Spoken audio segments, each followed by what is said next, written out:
And a US Special Forces soldier involved in the military operation that captured Nicolas Maduro has been arrested after he allegedly bet on the removal of Venezuela's former leader before the information was publicly available.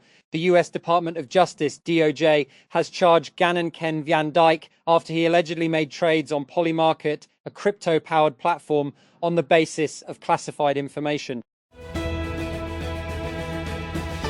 And Meta will cut thousands of jobs next month as it spends more than ever on artificial intelligence AI projects. The company told employees in a memo on Thursday that it planned to cut 10% of its workforce, roughly 8,000 staff. It said it would also not fill thousands more open jobs it had been hiring for.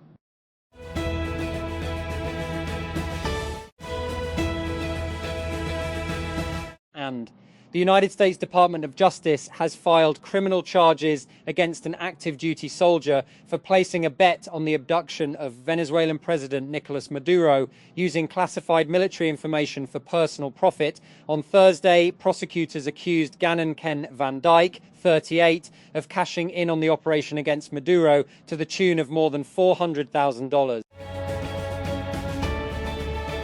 And 3 professors at Atlanta's Emory University in the United States have filed a lawsuit over their arrests during a 2024 campus protest over Israel's genocidal war on Gaza. Their lawsuit on Thursday argued that the university broke its own free speech policies when it called in police and state troopers to aggressively disband the protest, making 28 arrests. And a Special Forces soldier involved in the operation that captured Venezuelan President Nicolas Maduro has been indicted by the US Justice Department. His alleged crime? And making numerous bets on the prediction market, Polymarket, that Maduro would be removed from power, for which he is said to have made upwards of $400,000. Authorities claim Gannon Ken Van Dyke, and who was involved in the planning and execution of Operation Absolute Resolve. The stratagem that toppled and captured the Venezuelan leader made bets on Polymarket about whether the US would deploy forces into Venezuela and remove Maduro from power.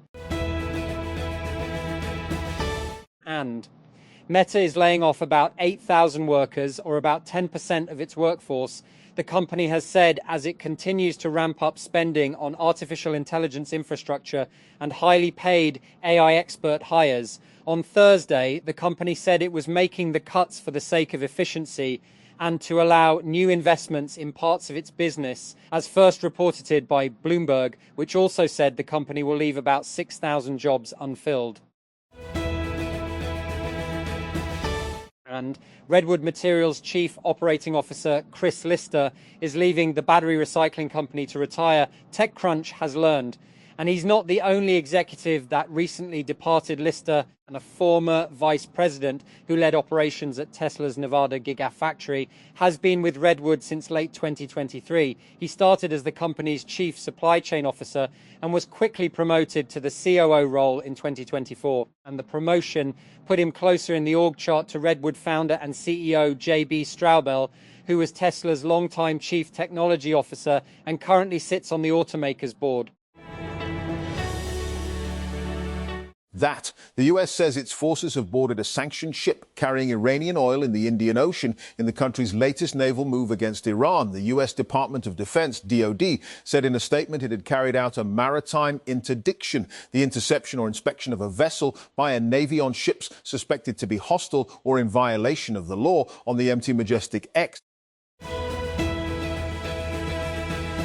And geopolitical conflicts, including the United States and Israel's war on Iran and the conflict between Russia and Ukraine, have fueled surging demand for US defense companies as the Pentagon races to replenish weapon and aircraft stockpiles.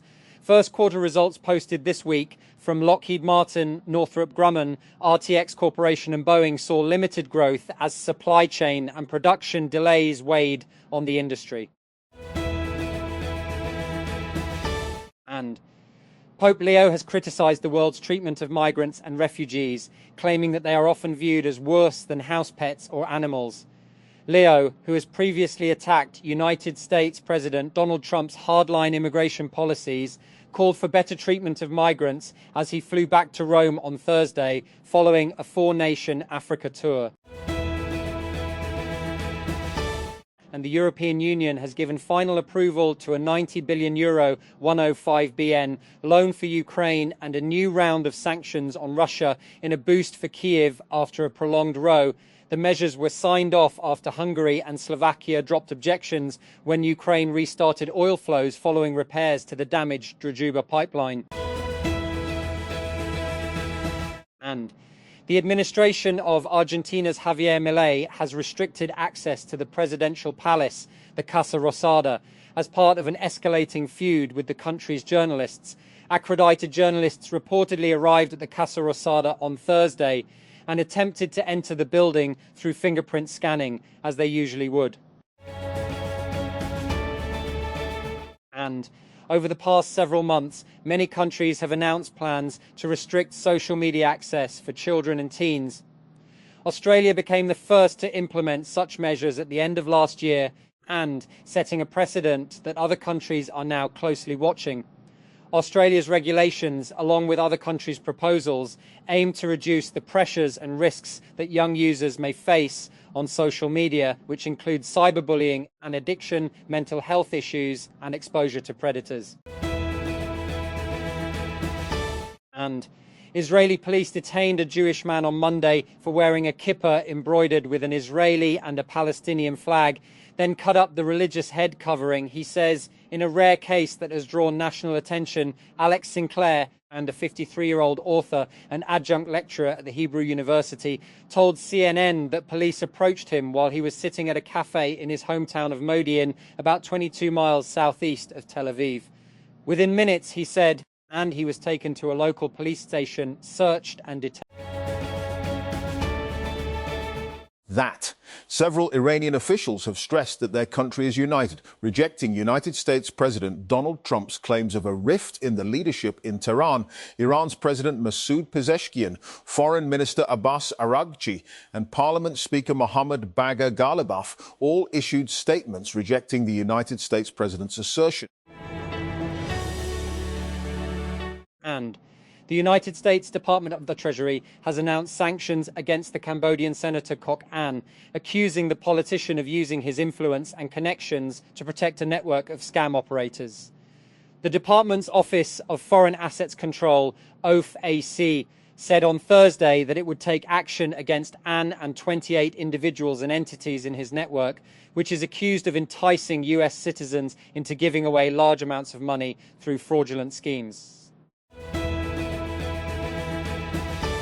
And Sierra, the customer service agent startup founded by Brett Taylor, announced on Thursday that it has acquired the YC-backed French startup Fragment, which helps businesses integrate AI into workflows. This is Sierra's third public acquisition. And it previously bowed Japan-based enterprise AI solutions company Opera Tech, which it acquired in late March, and voice agent company Receptive AI, which it also announced it acquired in late March. And Fragment co-founders Olivier Moindroth and Guillaume Gentail will be joining the Sierra team.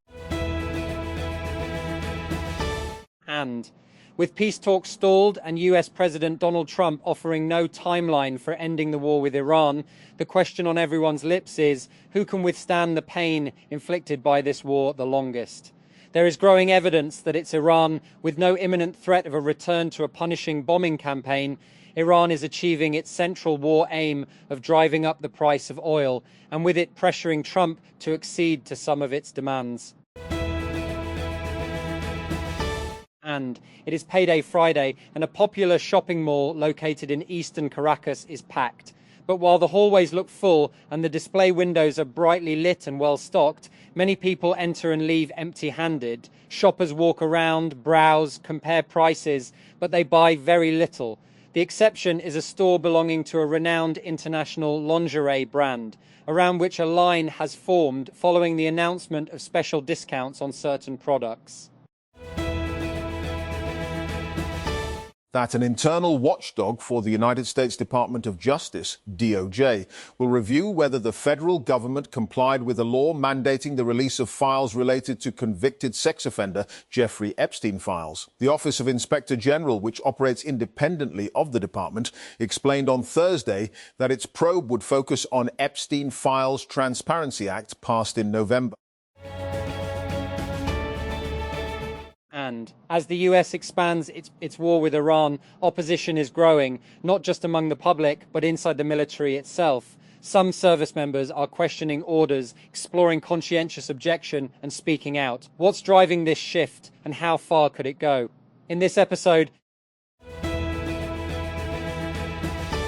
That, who? Real Betis versus Real Madrid. What? Spanish La Liga where? Estadio La Cartuja de Sevilla in Seville, Spain when? Friday at 9 p.m. 20 GMT. How to follow? We'll have all the build-up on Al Jazeera Sport from 17 GMT in advance of our live text commentary stream. Real Madrid will continue their pursuit of league leaders Barcelona when they travel to Real Betis on Friday. But the record La Liga winners know that any slip-up now will be terminal for their hopes of lifting silverware this season. and Trump's twice chosen pick to run the US Federal Cybersecurity Agency, CISA, has requested to withdraw from the position, leaving the agency without any clear person to lead it on a permanent basis. In a letter to the White House on Wednesday, Sean Planky requested that the Trump administration withdraw his nomination, citing a holdup in the Senate, which is required to hold a vote to approve his appointment. And what if you could outsource your doom scrolling? That's the premise behind the new startup Noscroll, which is offering an AI-powered bot that can browse your social feeds, news sites, and other online chatter, then text you when something important happens. No feed, no brain rot. No RageBit reads Noscroll's pitch to users, just Signal. That Instagram is testing a new image-sharing app called Instance. The company confirmed to TechCrunch on Thursday. The app, which is available in Spain and Italy, that lets users share disappearing photos with their friends that can be viewed only once and remain available for 24 hours. With Instance, you capture a photo in a single tap with no editing allowed. The app doesn't allow uploads from your camera roll and only lets you capture and share content using the in-app camera. While you can add text to your instance, as these unedited photos are called, you can't modify them any further. Beirut, Lebanon. At a store in Beirut, a shop owner breaks into laughter. "No, I don't want to comment on the negotiations," he told Al Jazeera, referring to Thursday evening's direct talks between Israel and Lebanon in Washington, D.C. "If I say the wrong thing, someone might..." South African President Cyril Ramaphosa has suspended the national police chief after he was charged with breaking finance laws over the awarding of a healthcare contract. National Police Commissioner Fanny Masemola was suspended on Thursday in the latest scandal to hit South Africa's police force. Ramaphosa is under increasing pressure to stamp out corruption before voting in local elections begins in November. And Republicans in the United States Senate have passed a resolution to fund U.S. Immigration and Customs Enforcement, SE and Customs and Border Protection, CBP, and the first step in ending a months-long standoff sparked by opposition to U.S. President Donald Trump's mass deportation drive. Halls of debate gave way early Thursday to a vote on the resolution, in which Republicans, and who hold a slim 53-47 majority in the chamber, used a tactic that allowed them to proceed with a simple majority rather than overcoming a 60-vote threshold. OpenAI on Thursday released GPT 5.5, its newest AI model, which the company called smartest and most intuitive to use model yet. The algorithm comes with increased capabilities in a multitude of areas, with OpenAI co-founder and president Greg Brockman claiming that it also brings the company one step closer to the creation of OpenAI's super app. On a call with journalists, Brockman said that the new model was a big advancement towards more agentic and intuitive computing.